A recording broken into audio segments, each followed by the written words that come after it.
Makin tegang, kelompok Hizbullah luncurkan 250 roket ke wilayah utara Israel.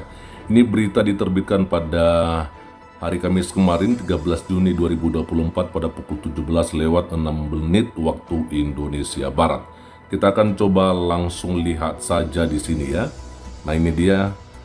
Ketegangan antara kelompok Hizbullah dan Israel mencapai titik kritis setelah serangan roket besar-besaran oleh Hizbullah ke wilayah Israel pada Rabu 12 Juni 2024. Serangan tersebut dipicu oleh kematian komandan senior Hizbullah dalam serangan udara oleh Israel ya. Jadi ini sepertinya makin memanas lagi teman-teman ya. Nah, kita akan coba lihat saja di sini. Dengan lebih dari 250 roket diluncurkan, ini menjadi serangan terbesar yang dilakukan Hizbullah dalam sehari ke Israel sejak peristiwa-peristiwa yang memicu ketegangan 8 bulan terakhir. Ya, situasi konflik ini semakin rumit dengan adanya serangan lintas perbatasan hampir setiap hari antara Hizbullah dan militer Israel sejak konflik di jalur Gaza pada Oktober tahun lalu. Ya, kedua belah pihak semakin terlibat dalam pertempuran yang meningkatkan kekhawatiran akan konfrontasi yang lebih luas. Ya, lalu kemudian dikatakan bahwa ini dipicu oleh serangan Israel. Ya, serangan udara yang dilakukan oleh Israel pada hari Selasa 11 Juni 2024 tengah malam menghantam desa Joaya di Lebanon bagian selatan, menewaskan komandan senior Hizbullah bernama Taleb Abdullah alias Abu Talib bersama 3 petempur Hizbullah lainnya. Kedua belah pihak mengkonfirmasi bahwa korban jiwa akibat serangan tersebut. Sebagai respon atau kematian Abdullah, Hizbullah melancarkan 17 operasi terhadap Israel pada hari Rabu 12 Juni 2024.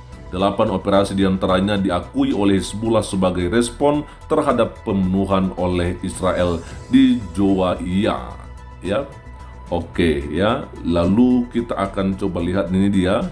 Operasi-operasi ini meliputi serangan terhadap pabrik militer, markas militer, dan stasiun pengawasan udara militer Israel. Angka mencengangkan muncul saat diberitakan bahwa Hizbullah telah menembakkan sekitar 250 roket ke wilayah Israel selama 1 hari. Lebih dari 100 roket ditembakkan secara bersamaan, menjadikan serangan ini salah satu yang terbesar dalam sejarah konflik Hizbullah Israel. Ya. Lanjut saja teman-teman, dikatakan bahwa Hizbullah bisa semakin intens menyerang. Wow, ini semakin menjadi-jadi ya teman-teman ya. Kita akan coba lihat sajalah ya. Pejabat senior Hizbullah Hashim Safieddin ya menegaskan bahwa intensitas dan kekuatan serangan mereka akan meningkat sebagai pembalasan atas kematian Abdullah. Safieddin menyatakan bahwa kelompoknya siap untuk melancarkan operasi-operasi yang lebih besar dan mematikan. Situasi makin rumit dengan aktivasi sirene peringatan serangan udara di wilayah Israel bagian utara.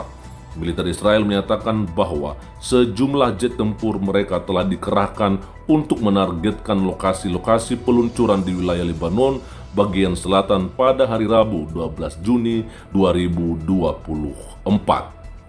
Ya. Dan ini bagian terakhir ya. Meskipun dilaporkan bahwa beberapa proyektil berhasil ditembak jatuh, serangan ini masih menyebabkan kebakaran di beberapa wilayah Israel bagian utara. Hingga saat ini tidak ada laporan korban jiwa akibat serangan ini, namun petugas pemadam kebakaran sedang berupaya memadamkan kebakaran yang dipicu oleh serangan Hizbullah. Di sisi lain dikatakan bahwa Gaza yang tertipu, bagaimana kekuasaan memanfaatkan penderitaan ya. Kita akan coba lihat saja. Di balik narasi media sosial tentang Gaza, tersembunyi realita tentang harga, kebebasan, dan bisnis yang meraup keuntungan dari penderitaan. Warga Gaza harus membayar mahal untuk dievakuasi dengan hala travel memonopoli bisnis ini di bawah perlindungan Ibrahim Al-Argani dan hubungan dekatnya dengan keluarga Presiden Mesir. Mereka mengendalikan pergerakan orang dan distribusi bantuan melalui perusahaan Sons of Sinai. Ya, lalu dikatakan bahwa Sebelum perang, biaya perjalanan tidak lebih dari $300 per orang. Namun sejak konflik meletus, harga melambung tinggi hingga $5.000 per orang dewasa dan $2.500 per anak. Setiap hari, Hala Travel menyeberangkan 200 hingga 300 orang, meraup keuntungan hingga 24 miliar rupiah per hari. Kedekatan Ibrahim Al-Arghani dengan Mahmud As-Sisi, putra sulung Presiden Mesir, memberikan Hala Travel keistimewaan yang luar biasa. Lalu seterusnya dikatakan bahwa Sons of Sinai menguasai distribusi bantuan dan barang ke jalur Gaza dengan monopoli yang tak tertandingi. Setiap bantuan internasional yang masuk melalui Rafah harus melalui Bulan Sabit Merah Mesir atau ERC, yang kemudian diteruskan ke Bulan Sabit Merah Palestina, PRCS.